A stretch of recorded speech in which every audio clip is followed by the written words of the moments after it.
الحمد للہ رب العالمین والصلاة والسلام علی سید المرسلین اما بعد فاعوذ باللہ من الشیطان الرجیم بسم اللہ الرحمن الرحیم الصلاة والسلام علیک یا رسول اللہ وعلی آلک واصحابک یا حبیب اللہ الصلاة والسلام علیک یا نبی اللہ وعلی آلک واصحابک یا نور اللہ۔ مدنی چینل کے ناظرین، پروگرام عقائد و نظریات میں آپ کو خوش آمدید کہتے ہیں، مرحبا کہتے ہیں۔ آج ہم عقیدہ نور و بشر اس کے حوالے سے، یعنی رسالت مآب صلی اللہ تعالیٰ علیہ وآلہ وسلم کی ذات اقدس کے حوالے سے گزشتہ پروگرام میں بھی کچھ عقائد ہم نے ذکر کیے تھے۔ یہ پروگرام بھی اسی کی ایک کڑی ہے۔ رسول اللہ صلی اللہ علیہ وسلم کے حوالے سے کچھ عقائد بطور خاص وہ عرض کرنے کی کوشش اور صحیح کریں گے۔ ابتداءً درود پاک کی فضیلت ہمارے پیارے نبی صلی اللہ علیہ وآلہ وسلم، آپ نے ایک شخص کو نماز کے بعد دعا کرتے دیکھا تو ارشاد فرمایا، عجلت ایھا المصلی، اے نماز پڑھنے والے تم نے بڑی جلدی سے کام لیا، یعنی نماز پڑھی اور دعا کری۔ پوچھا گیا حضور صلی اللہ علیہ وآلہ وسلم کی بارگاہ میں کہ کیا کرنا چاہیے، تو آپ صلی اللہ علیہ وآلہ وسلم نے فرمایا، جب نماز پڑھو تو نماز تو اپنی اطمینان کے ساتھ ادائیگی کرنی ہے، اب بیٹھ جاؤ سکون سے، اللہ کی حمد بیان کرو، یعنی کچھ تسبیح حمد پڑھو، اس کے بعد مجھ پر درود بھیجو، پھر دعا کرو۔ ایک صحابی انہوں نے ایسا ہی کیا تو آپ صلی اللہ علیہ وآلہ وسلم نے انہیں ارشاد فرمایا، سل تو عطا، اب تم سوال کرو تمہیں عطا کیا جائے گا، اب تم مانگو تمہاری دعا کو قبول کیا جائے گا۔ تو اس لیے ہمیں بھی چاہیے کہ جب بھی دعا مانگیں اس دعا میں اللہ کی حمد بھی بجا لائیں اور رسالت مآب صلی اللہ علیہ وآلہ وسلم کی ذات پر درود و سلام بھی پیش کریں۔ علامہ شامی رحمۃ اللہ تعالی علیہ کے حوالے سے لکھا کہ دعاؤں کے اندر وقتاً فوقتاً درود پڑھتے رہیں، اپنی دعاؤں میں درود بھی پڑھتے رہیں کہ درودوں کی بھری ہوئی دعا وہ رد نہیں ہوتی، وہ قبول ہوگی۔ یعنی اپنی دعاؤں میں بھی آپ تھوڑی دیر بعد پھر درود پڑھیں، پھر درود پڑھ لیں، کچھ دعائیں بھی مانگیں ساتھ درود بھی پڑھیں، انشاءاللہ العزیز وہ دعا ہماری رد نہیں ہوگی۔ اللہ پاک کثرت سے درود و سلام پڑھنے کی توفیق عطا فرمائے۔ صلو علی الحبیب صلی اللہ تعالی علی محمد صلی اللہ علیہ وآلہ وسلم، صلاۃ و سلام علیک یا سیدی یا رسول اللہ۔ ناظرین کرام، آج ہم جس عقیدے کے حوالے سے کچھ وضاحت کریں گے اسے عقیدہ نور و بشر کہتے ہیں۔ نبی پاک صلی اللہ علیہ وآلہ وسلم کے حوالے سے یہ گفتگو اور کلام کیا جاتا ہے کہ آپ صلی اللہ علیہ وسلم اگر بشر ہیں تو پھر نور نہیں، اور اگر نور ہیں تو پھر بشر نہیں ہو سکتے، حالانکہ قرآن آپ کی بشریت کا اعلان فرما رہا ہے۔ تو سب سے پہلے تو یہ بات سمجھنا بہت اہم اور ضروری ہے کہ نور اور بشر یہ آپس میں ضد نہیں ہیں ایک دوسرے کی۔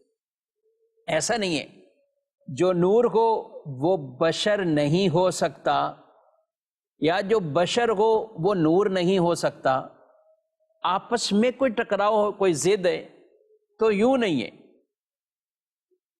بھائی نور اگر روشنی، اس کی اگر ضد آپ نکالیں تو وہ اندھیرا ہوگا، بشریت اس کی ضد کہاں سے بن جائے۔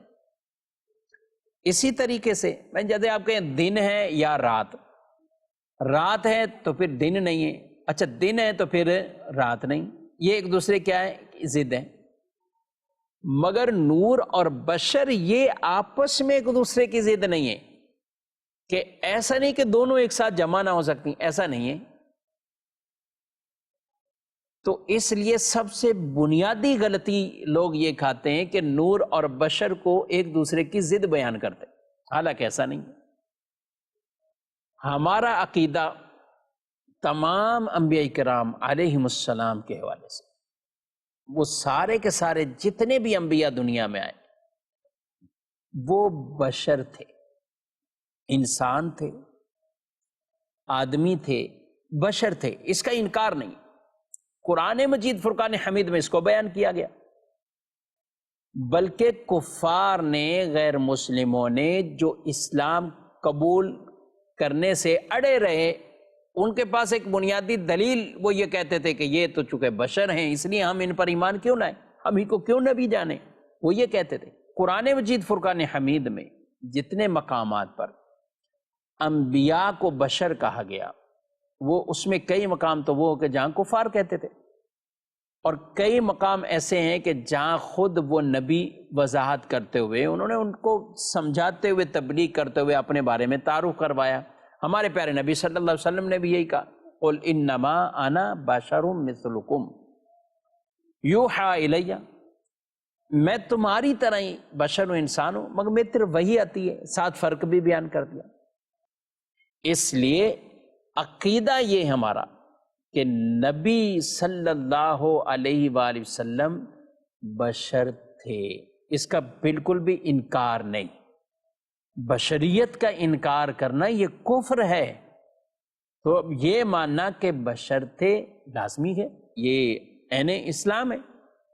لیکن میرے اور آپ جیسے بشر نہیں تھے، عام انسان اس کو کہیں کہ وہ ہماری طرح عام انسان تھے، تو یہ ایک اہانت والا انداز ہے، یہ ایک توہین والا انداز ہے۔ عام انسان نہیں، بڑی شانوں والے بشر تھے۔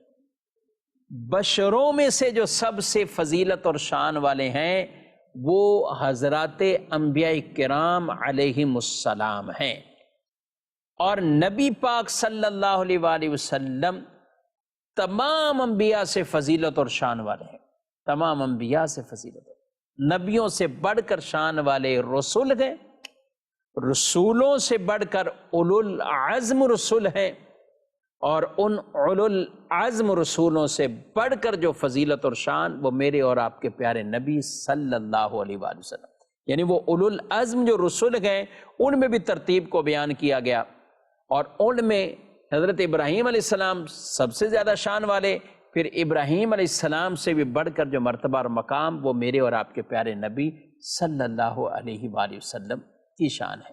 تو عام انسانوں کی طرح عام انسان نہیں تھے، شانوں والے تھے۔ باقی نبی جتنے بھی دنیا میں آئے انسان تھے، مرد تھے، عورتوں میں سے کوئی بھی کسی کو بھی نبوت نہیں ملی، جتنے بھی تھے وہ مرد تھے۔ جی ہاں، انبیاء کرام علیہ السلام جو دنیا میں مبعوث ہوئے۔ اب رہی بات کہ بھائی وہ بشر تھے تو پھر نور، تو میں پہلے ہی عرض کر چکا ہوں کہ ایسا نہیں ہے کہ نور اور بشر یہ دو چیزیں ایک ساتھ جمع نہ ہو سکیں۔ بھائی بشر بھی ہے، نور بھی ہے، دنیا میں مبعوث ہوئے تو بشریت لبادے میں ہے، بشر بن کے ہی دنیا میں مبعوث ہوئے، لیکن اپنی حقیقت کے اعتبار سے تو وہ نور ہے۔ تو اس لیے بشر اور نور یہ ایک ساتھ جمع ہونا، اس میں کوئی ایسا معاملہ نہیں ہے۔ آپ صلی اللہ تعالیٰ علیہ وآلہ وسلم کے حوالے سے ہمارا عقیدہ یہ ہے کہ آپ بشر بھی تھے، نور بھی تھے، دنیا میں مبعوث ہوئے بشریت حالت میں، لیکن حقیقت کے اعتبار سے آپ نور تھے۔ اب یہ نور جو کہلاتا ہے ناظرین کرام، قرآن مجید فرقان حمید میں ہم دیکھیں اللہ فرماتا ہے قد جاءکم من اللہ نور و کتاب مبین، کہ بے شک تمہارے پاس اللہ کی طرف سے ایک نور اور ایک روشن کتاب آئی۔ یہ جب بات کی جاتی ہے نا، اور یعنی واو بیچ میں جو ہے، اس سے مراد جو پہلا ہے دوسرا اس کا کوئی اور ہو، یعنی ایک ہی چیز کو اور کہہ کر نہیں بیان کیا جاتا۔ مثال کے طور پہ ہم بات کریں، میرے پاس فلاں شخص یعنی عثمان اور عمر، یہ دو افراد میرے پاس آئے، تو اب ان کو کیا ہے کہ اور جب بولا تو اس سے مراد یہ نہیں کہ عثمان وہی عمر، یہ مراد نہیں، بلکہ وہ الگ ذات ہے اور یہ الگ ذات۔ تو فرمایا نور و کتاب مبین، ایک نور اور ایک روشن کتاب۔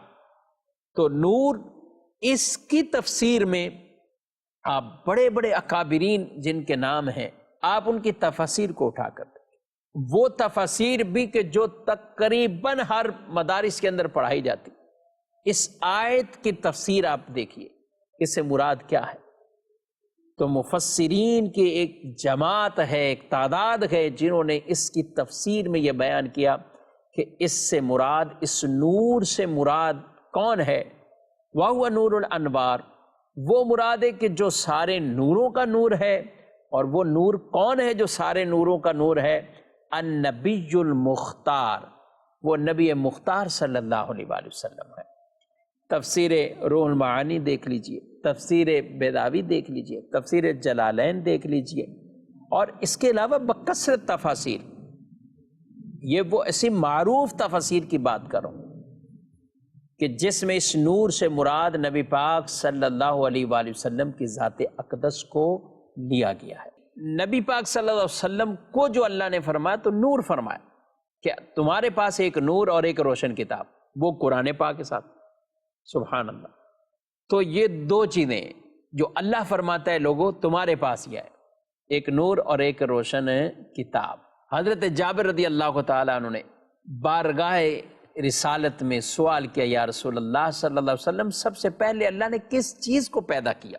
تو نبی پاک صلی اللہ علیہ وسلم نے فرمایا، جابر سب سے پہلے اللہ پاک نے تیرے نبی کے نور کو پیدا فرمایا۔ اور تفصیل سے روایات میں بیان کیا گیا کہ اس نور کے آگے ٹکڑے اور حصے کیے گئے جس سے یہ زمین، آسمان، جنت، دوزخ، یہاں تک کہ سورج، چاند، ستارے، یہ سب اس نور سے پیدا ہوئے۔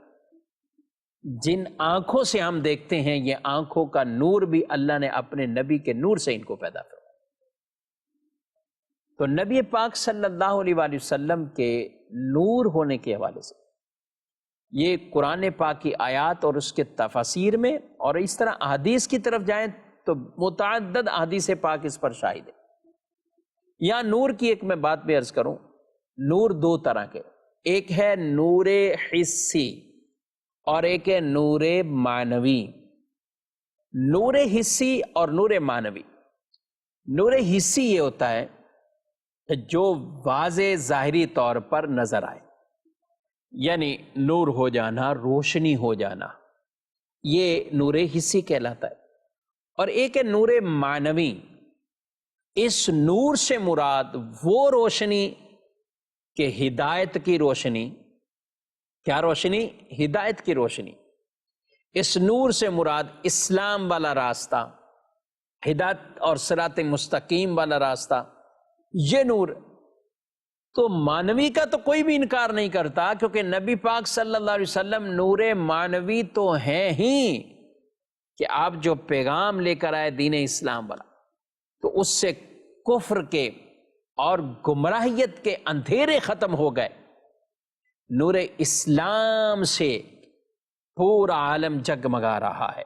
اصل جو معاملہ ہے وہ نور حسی کے طور پر ہے کہ نبی رحمت صلی اللہ علیہ وآلہ وسلم کا مبارک جسم، آپ کا چہرہ مبارکہ، آپ کے مبارک جسم سے ایسا نور نکلتا ہو کہ جس سے اور بھی روشن ہو جائیں۔ تو یہ رسول اللہ صلی اللہ علیہ وسلم کی ذات اقدس کے حوالے سے ہم یہ مانتے ہیں، عقیدہ رکھتے ہیں کہ آپ ظاہری طور پر اور حسی طور پر ہی آپ نور تھے، یعنی اس اعتبار سے بھی آپ نور تھے۔ اور یہی وجہ سرکار مدینہ صلی اللہ علیہ وسلم کے لیے حضرات صحابہ کرام علیہ مردوان بیان فرماتے کہ آپ جب مسکراتے تھے تو آپ کے مبارک دانتوں سے بھی نور نکلتا تھا، در و دیوار روشن ہو جاتا تھا۔ آپ صلی اللہ علیہ وسلم کی اندھیرے کے مقام پر جاتے تھے تو وہ جگہ بھی روشن ہونا، اما عائشہ صدیقہ رضی اللہ تعالیٰ عنہ خود بیان کرتے کہ میں سلائی کر رہی تھی تو سوئی گر گئی، آپ صلی اللہ علیہ وآلہ وسلم اس حجرے میں تشریف لے آئے، باوجود اس کے کہ اندھیرا تھا، کہ میں تلاش کر رہی تھی، مجھے سوئی نہیں مل رہی تھی، لیکن حضور علیہ السلام کا مبارک والضحیٰ کا چہرہ، آپ کا مبارک بدن، آپ تشریف لائے تو میرا کمرہ ایسا روشن ہوا کہ میں نے بآسانی اپنی سوئی کو تلاش کر لیا ہے۔